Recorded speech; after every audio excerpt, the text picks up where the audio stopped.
मोरे घर पनिया पिलाई दी है जान गे, कफन ओढ़ाई दी है टूटत ही जब प्राण गे।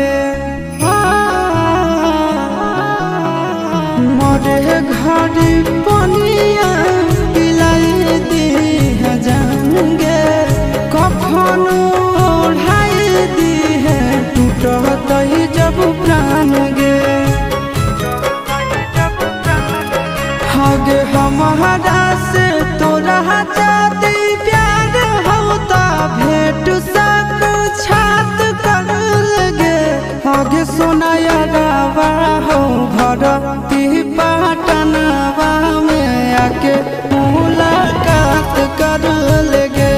हगे सोनाया रावा हो भर